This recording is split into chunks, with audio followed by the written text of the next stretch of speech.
Hi everybody, thanks for tuning in to the video on this 2016 Suburban.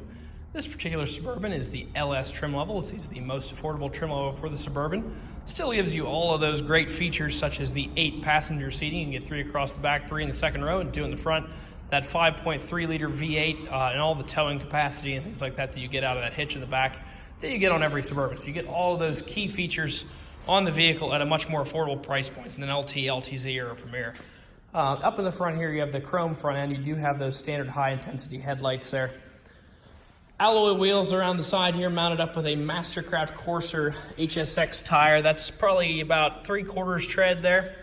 Your Suburban badging here. Factory running boards down low. Matching rim and tire there in the back. You can see your LS badging up here. All of your Chevrolet Suburban and obviously your towing hitch down low there. We are not skipping over anything. I will go over any of the imperfections on the car. Obviously, you can see that there's a little mark right here that's been touched up. We'll go over any imperfections on it at the end of the video, so stay tuned for that. Continuing up the side, like I said, all 4 rims and tires do match. They are all Mastercraft Courser 8 HSXs, and they are all super healthy tires. I'd say that, that's almost a brand new tire right there. The fronts are not quite as healthy as the rears, but they're probably 3/4. All your standard power windows, locks, and mirrors here on the door, as well as power child window lockouts and the child lock and child window lockouts. Does have the convenience package. Does give you dual power seats for both the driver and the passenger, as well as the power lumbar support there. In addition to that, you get dual zone automatic climate control in here through these 2 knobs. Both passengers can adjust their climate zones, as well as remote start. You can see that remote start there. Obviously, there's also rear climate control here. Just take a quick look in the back, show you how you get all those 8 passengers in here. 3 across this row right here. And if you flip this guy down, you can actually flip this up and then load into the back here. I did that all with one hand. It's super easy to do. And you can get 3 across the back. You actually, your 2 seats there have the seat belts hooked in, and then actually a 3rd one comes out. You can see it right there and comes down and clips in if you want to use that 3rd passenger seating capacity as well. Put that back down. Once again, did that all with one hand. So not too difficult to do there. One of the nice things about a Suburban over a Tahoe is that not only can you carry all 8 passengers, but you can also carry gear. So in a Tahoe, you might be able to get your 7 or 8 passengers in. But once you did that, there's no gear space. In a Suburban, you can get all your 8 passengers in, and then you can get all their luggage back here as well. So pretty cool amount of cargo space there. Obviously, if you fold these seats down, you have an incredible amount, and even the ones in front of that fold down as well. And then I don't know for a fact, but I bet you could about get a 4x8 sheet of plywood in there.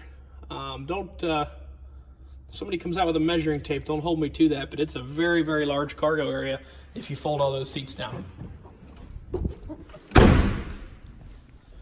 Jump in real quick and fire it up. Like I said, it does have the 2 keys. The keys are equipped with remote start, as well as that hatch release there. So like I said earlier, it is powered by that 5.3 liter Ecotec engine from Chevy. That's one of the most reliable engines, in my opinion, that's been produced. It's a fantastic engine, doesn't have a whole lot of problems. They've been producing the 5.3s in one form or another for, well over probably 15 years. And they are across multiple platforms, Silverados and Suburbans, Tahoes, Sierras, so you know that they're a good engine. Cruise control items here on the left-hand side. All of your menu navigation and Bluetooth controls on the right. You do have in the back of the steering wheel your audio volume controls mounted in, which is nice. In the middle, like I said, your dual zone climate control. This comes up, that's a valet storage box, or just a cool little spot to put stuff. Personally, I wouldn't run that screen up and down too many times, but that is completely up to you. Throw it in reverse. Nice big backup camera there. Does have the touchscreen radio, AM, FM, as well as Sirius XM radio. You can also Bluetooth audio from your phone to the car. In addition to that, you got your 12-volt power supply, but then you can bring in music via the USBs down here. In the glove compartment of all the vehicles we sell here at All Things Automotive, you'll find the results of the multi-point inspection sheet. It has an oil change. We replaced the cabin air filter. That filters the air coming out of your heating and cooling system.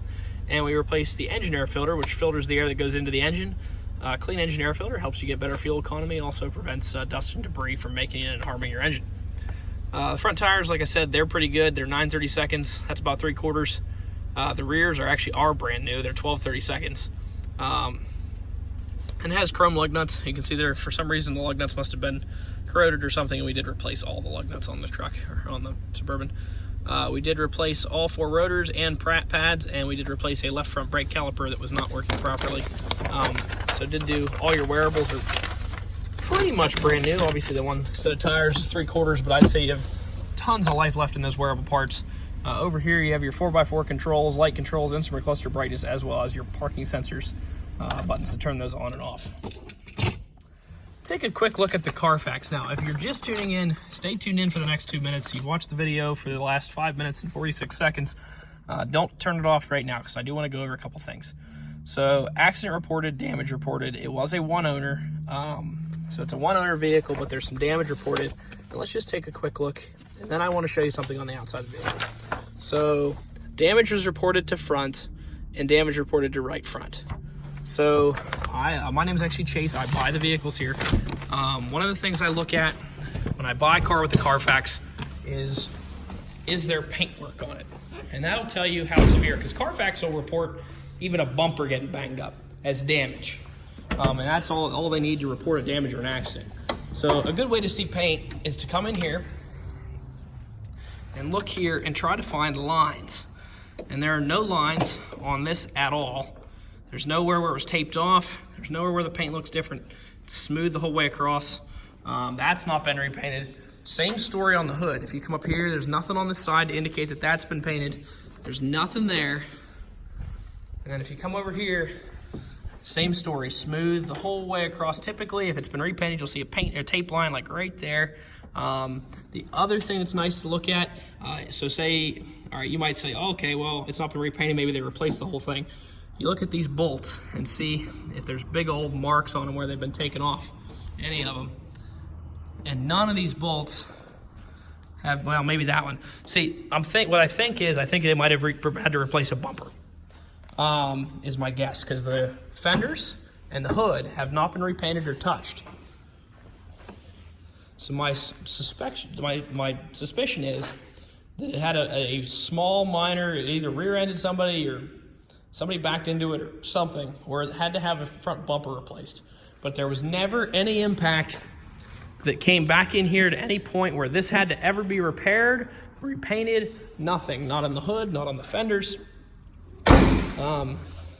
You can also confirm that, well, you can't confirm on the hood because the hood is aluminum, but you can confirm on these panels with a paint meter that has not been repainted. Typically there's one laying around somewhere. But based on looking at the front bumper, my guess is that at one point in time that had to be repainted. But obviously bumper scuffs and paint is super common in this day with the Carfaxes. People get really sensitive about that. But knowing what actually happened is more important than some little flag on a Carfax that tells you. So having a little bit of knowledge is power. That's why I do go over that and just give you the mentality from the mind of the guy that bought the car. And if you're interested in coming out and taking a look at it a little closer, stop out and see us, 21518 Great Cove Road in McConnellsburg, Pennsylvania. Visit us online at allthingsautomotive.com or give us a call at 717-485-4224. Thank you very much for watching the video, and I hope you found it to be informative.